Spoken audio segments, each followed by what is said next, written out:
इस कहानी की शुरुआत होती है मॉडर्न रशिया से, जहां पर हमें डोमिनिका नाम की एक लड़की को दिखाया जाता है। डोमिनिका एक बैली डांसर है।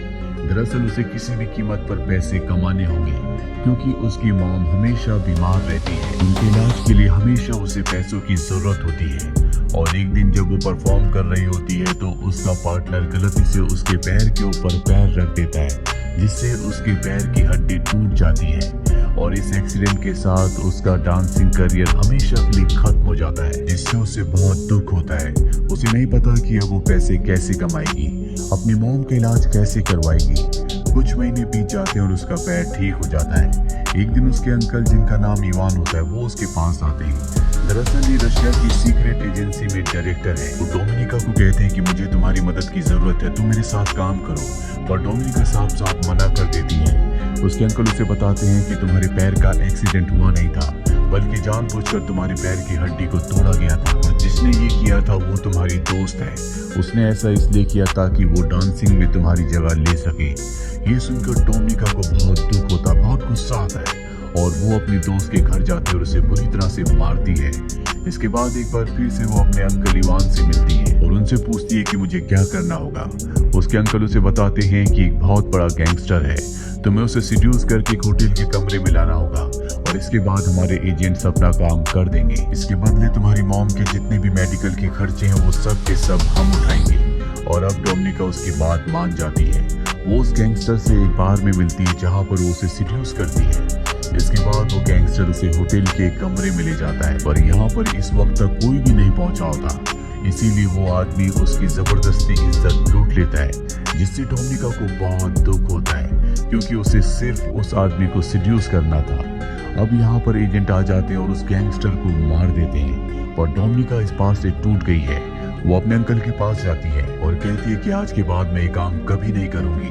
उसके अंकल को इस बात से कोई फर्क नहीं पड़ता कि उसकी इज्जत लुट चुकी है। वो कहते हैं कि अब तुम्हें हमारे राज के बारे में पता चल चुका है कि हम किस तरह से काम करते हैं, यानी कि तुम भी अब इस सीक्रेट एजेंसी का एक हिस्सा बन चुकी हो। और अगर तुमने हमारे साथ काम नहीं किया तो तुम्हें मार दिया जाएगा, क्योंकि तुम हमारे सारे राज जान चुकी हो। वहीं दूसरी तरफ हमें मॉस्को में नेट नाम के एक लड़के को दिखाया जाता है, जो कि एक अमेरिकन जासूस है, यानी कि वो CIA का एजेंट है। नेट एक आदमी से मिलता है जिसे वो मार्वल कहकर बुलाता है। दरअसल ये नेट को खबरें देता है और वो उसे कुछ खबर देकर वहाँ से निकल जाता है। पर तभी वहाँ पर पुलिस आ जाती है। नेट नहीं चाहता कि उसे खबर देने वाला मार्वल पकड़ा जाए, इसीलिए वो गोलियां चलाता है, जिससे पुलिस का ध्यान उसकी तरफ आकर्षित होता है और मार्वल उस जगह से भाग जाता है। और नेट को पकड़ लिया जाता है और वापस अमेरिका भेज दिया जाता है। पर नेट एक बार फिर से रशिया जाना चाहता है, लेकिन उसके जो सीनियर होते हैं वो कहते हैं कि तुम रशिया नहीं बल्कि बुडापेस्ट जाओगे, ताकि तुम एक बार फिर से मार्वल से मिल सको। वहीं दूसरी तरफ हमें रशिया की सीक्रेट एजेंसी के डायरेक्टर इवान को दिखाया जाता है, जो उस वीडियो फुटेज को देख रहा होता है जिसमें नेट मार्वल से मिला था। और उसे देखकर उसे समझ में आ जाता है कि मार्वल एक रशियन सीक्रेट एजेंसी का ही मेंबर है, जो इस वक्त बुडापेस्ट में है। और अब इवान किसी भी कीमत पर उसे मारने के लिए किसी स्पाई को, यानी कि जासूस को भेजना चाहता है। वो डोमिनिका के पास जाता है और उसे कहता है कि तुम्हें बुडापेस्ट जाकर मेरा एक काम करना होगा, पर सबसे पहले तुम्हें इसके लिए ट्रेनिंग लेनी होगी। और इसके बाद उसे एक स्पाई स्कूल में भेजा जाता है, जहाँ की ट्रेनिंग बहुत ही खतरनाक, बहुत ही मुश्किल होती है, लेकिन जल्दी वो इस ट्रेनिंग को पूरा कर लेती है। और इसके बाद डोमिनिका को बुडापेस्ट के लिए रवाना कर दिया जाता है, जहाँ पहुँचने के बाद सबसे पहले उसे नेट का विश्वास जीतना होगा, ताकि उसके जरिए वो किसी भी कीमत पर मार्वल तक पहुँच सके। दरअसल मार्वल का चेहरा कोई भी नहीं जानता, किसी को नहीं पता कि वो कैसा दिखता है। सिर्फ नेट ही एक तरीका है जिसके जरिए मार्वल तक पहुंचा जा सकता है। और अब डोमिनिका बुडापेस्ट पहुंच जाती है, जहां पर वो अपनी एक साथी एजेंट के साथ रहती है। साथ ही अब वो नेट का पीछा करना शुरू कर देती है। वो उस स्विमिंग क्लब को भी ज्वाइन कर लेती है, जहाँ पर नेट रोज आता है। डोमिनिका बार बार उसके सामने से जानबूझकर निकलती है ताकि वो उसे देखे। डोमिनिका बहुत ही सुंदर है, इसीलिए नेट भी उसे देखना शुरू कर देता है। और एक दिन जब वो सड़क पर उसकी कमर क्रॉस होती है तो वो उससे बात करता है। नेट को कहीं न कहीं डोमिनिका के ऊपर शक है। डोमिनिका जब अगले दिन स्विमिंग क्लब जाती है तो देखती है कि वहाँ पर उसका ID कार्ड नहीं है। दरअसल नेट उसका ID कार्ड निकाल कर अपने साथ लेके आता है और अब उसे पता चल जाता है कि वो एक रशियन स्पाई है, लेकिन फिर भी वो बार बार उससे मिलता है। हालांकि अब उसे पता है कि डोमिनिका उससे बार बार इसीलिए मिलती है ताकि वो मार्वल के बारे में इंफॉर्मेशन निकाल सके।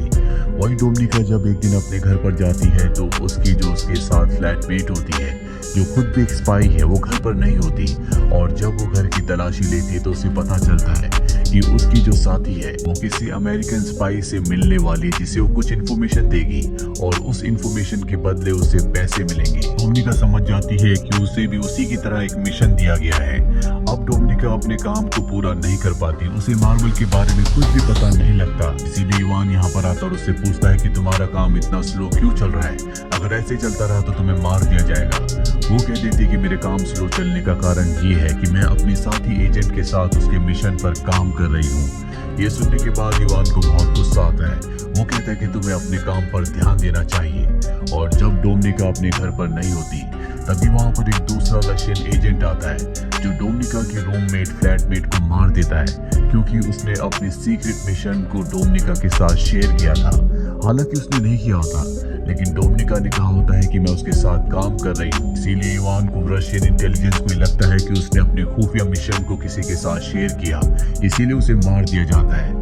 साथ ही जब डोमिनिका घर पहुंचती है तो वही रशियन एजेंट उसे धमकी देता है और कहता है कि अगर तुम अपने मिशन में फेल हुए तो हम तुम्हें भी मार देंगे। डोमिनिका इस बात से बहुत डर जाती है। वो नेट से मिलने उसके फ्लैट पर जाती है, जहाँ पर नेट उसे बताता है कि मुझे पता है कि तुम एक रशियन जासूस हो। डोमिनिका बताती है कि मुझे अपनी और अपनी मॉम की जान बचाने के लिए रशियन जासूस बनना पड़ा। नेट उसे कहता है कि मैं तुम्हारी और तुम्हारी मॉम की सुरक्षा की गारंटी लेता हूँ, लेकिन तुम्हें डबल एजेंट बनना होगा, यानी कि तुम्हें हमारे लिए काम करना होगा।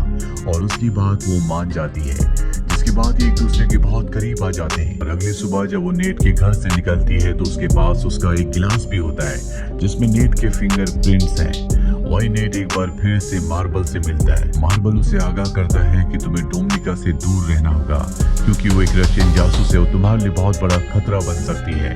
लेकिन नेट उसकी बात नहीं मानता और उसे अपने साथियों से भी मिलवाता है, जहाँ पर डोमिनिका कहती है कि मैं तुम्हारे लिए काम करूंगी, लेकिन इसके बदले तुम्हें मुझे $30,000 देने होंगे। अमेरिकन एजेंट्स पूछते हैं लेकिन हम ऐसा क्यों करेंगे? वो कहती है क्योंकि मैं तुम्हारी मदद कर सकती हूँ। जिस लड़की के साथ मैं रहती थी वो एक रशियन एजेंट थी। उसे एक मिशन दिया गया था जिस मिशन के तहत उसे यूएस सेनेटर की चीफ स्टाफ से मिलना था, जो उसे अमेरिका के बारे में बहुत सारी इंफॉर्मेशन देने वाली थी।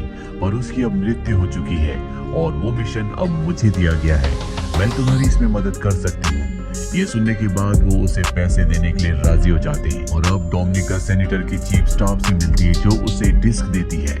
दरअसल डोमिनिका की और सेनेटर की चीफ स्टाफ के ऊपर यहाँ पर रशियन के साथ साथ अमेरिकन जासूस भी नजर रख रहे होते हैं। डोमिनिका ने जो डिस्क ली होती है वो किसी तरह से उसे बदल देती है और नेट तक पहुंचा देती है। अमेरिका सेनेटर की चीफ स्टाफ जब बाहर जाती है तो उसे चारों तरफ से घेर लिया जाता है। ये सब के सब अमेरिकन जासूस हैं। उसे समझ में आ जाता है कि उसका खेल खत्म हो चुका है। वो भागने की कोशिश करती है लेकिन वो चारों तरफ से घिरी हुई है और तभी उसका एक्सीडेंट हो जाता है जिसमें उसकी मृत्यु हो जाती है। उसकी मृत्यु से रशियन को बहुत बड़ा झटका लगता है क्योंकि वो उनके लिए काम करती थी, उन्हें इन्फॉर्मेशन दिया करती थी। और अब इवान को डोमिनिका और उसके सीनियर पर शक हो जाता है क्योंकि इस मीटिंग के बारे में डोमिनिका और उसके सीनियर को पता था। इन दोनों को वापस बुलाया जाता है जहाँ पर इन दोनों को बहुत टॉर्चर किया जाता है। डोमिनिका के सीनियर की मृत्यु हो जाती है लेकिन डोमिनिका अब भी जिंदा होती है। वो यहाँ पर इवान को बताती है कि मैंने सब इसलिए किया ताकि मैं नेट का भरोसा जीत सकूं और किसी भी तरह से मैं मार्बल तक पहुंच जाऊं। नेट का भरोसा मैंने जीत लिया है और अब मैं जल्दी मार्बल तक पहुंच जाऊंगी। इवान उसकी बातों में आ जाता है और उसे एक बार फिर से बुडापेस्ट देखने के लिए राजी हो जाता है। पर बुडापेस्ट जाने से पहले वो इवान के घर आती है जहाँ पर वो कुछ पलों के लिए उसे सीड्यूस भी करती है। इवान को उस पर शक है, इसीलिए बुडापेस्ट वो उसके पीछे एक और जासूस को भेजता है। डोमिनिका बुडापेस्ट पहुंचने के बाद सबसे पहले नेट से मिलती है। नेट उसे देखकर बहुत खुश होता है, अपने गले से लगा लेता है और वो नेट को सब कुछ बता देती है। और नेट अब भी उसे मार्बल के बारे में कुछ नहीं बताता, लेकिन वो उसे बहुत पसंद करता है, इसीलिए एक बार फिर से ये एक दूसरे के करीब आ जाते हैं। ये दोनों के दोनों सो जाते हैं, पर जब डोमिनिका की नींद खुलती है तो वो देखती है कि उसके सामने वही एजेंट है जिसे डोमिनिका के पीछे रशिया से भेजा गया था और उसने नेट को पकड़ा हुआ होता। वो किसी भी कीमत पर मार्बल का असली नाम और उसकी पहचान उससे जानना चाहता है, पर नेट उसे नहीं बता रहा होता। इसके बाद डोमिनिका भी नेट को मारने लगती है और उससे मार्बल का असली नाम पूछती है। लेकिन उसे टॉर्चर करते करते अचानक से वो रशियन जासूस के ऊपर हमला करके उसी को मार देती है। इसके चलते दोनों के दोनों घायल हो जाते हैं और डोमिनिका और नेट दोनों के दोनों हॉस्पिटल में होते हैं। यहाँ पर रशिया के जनरल जो कि इवान के सीनियर होते हैं, डोमिनिका जिन्हें पहले से जानती है, वो डोमिनिका से मिलने के लिए आते हैं और कहते हैं कि मुझे पता है कि नेट ने तुम्हें मार्बल का असली नाम नहीं बताया और जिस जासूस को हमने तुम्हारे पीछे भेजा था उसे तुमने ही मारा है और बहुत सारी ऐसी बातें हैं जो तुमने हमसे यानी कि रशिया से छुपाई है। डोमिनिका साफ साफ मना कर देती है। जनरल कहते हैं कि तुम्हें मुझसे डरने की जरूरत नहीं है। जिस मार्बल की तुम्हें तलाश है, जिसे नेट बचाने की कोशिश कर रहा है, वो और कोई नहीं बल्कि मैं हूँ। मैं रशिया के लिए पहले बहुत ईमानदार था। एक दिन मेरी पत्नी बहुत ज्यादा बीमार थी। एक अमेरिकन डॉक्टर था जो मेरी पत्नी को बचा सकता था, लेकिन मुझे इसके लिए अलाउ नहीं किया गया। उन्हें ऐसा लगता था कि मेरी सच्चाई उस डॉक्टर को यानी कि अमेरिकन को पता चल जाएगी, जिस वजह से मेरी पत्नी की मृत्यु हो गई। ये पूरा का पूरा सिस्टम करप्ट है, इसीलिए मैंने रशिया का साथ छोड़ दिया और एक डबल एजेंट बनकर अमेरिका के साथ और रशिया दोनों के साथ काम करना शुरू कर दिया। तुम्हारे यहाँ जो भी हालात है वो तुम्हारे अंकल इवान की वजह से है। अगर वो चाहते तो तुम्हें इन सब चीजों से निकाल सकते थे, लेकिन उन्होंने ऐसा नहीं किया।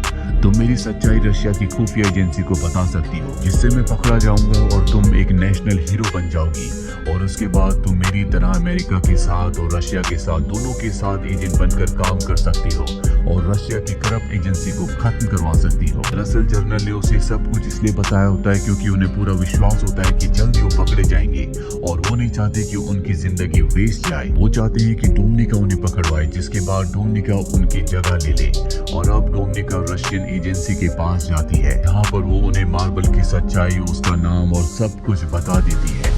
कुछ देर बाद हमें दिखाया जाता है कि रशियन एजेंट जनरल को नहीं बल्कि इवान को पकड़ लेते हैं, क्योंकि उसने इवान का नाम बताया होता है कि इवान ही मार्बल है और साथ ही उसने बहुत सारे सबूत भी दिए होते हैं। जिसमें पहला सबूत ये होता है कि उसने इवान के नाम पर एक अकाउंट खुलवाया होता है, जिसमें उसने अमेरिकन से $30,000 डलवाए थे। साथ ही जब वो इवान के घर पर गई थी तो वो गिलास जो नेट के घर से लाई थी, जिसमें नेट के फिंगरप्रिंट थे, वो उसने अपने अंकल इवान के घर पर छोड़ दिया था, जिससे साबित होता है कि इवान और नेट आपस में मिले हुए हैं। दरअसल वो शुरू से ही इवान को इस जाल में फंसा रही थी, जो पूरी तरह से उसके जाल में फंस चुका है।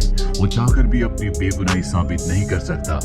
रशियन एजेंट्स इवान को मार देते हैं और इस तरह से इवान का खात्मा हो जाता है। डोमिनिका ने मार्बल का पर्दाफाश किया होता है, इसीलिए उसे प्रमोशन मिल जाता है और अब वो रशिया में अपनी मॉम के साथ बहुत खुश है। लेकिन वो नेट को आज भी याद करती है क्योंकि वो नेट को पसंद करती है और एक दिन उसे एक अननोन नंबर से कॉल आता है। दूसरी तरफ से कोई नहीं बोलता, वहां से सिर्फ एक पियानो की धुन बजती है, जिसे सुनने के बाद वो समझ जाती है कि ये नेट है।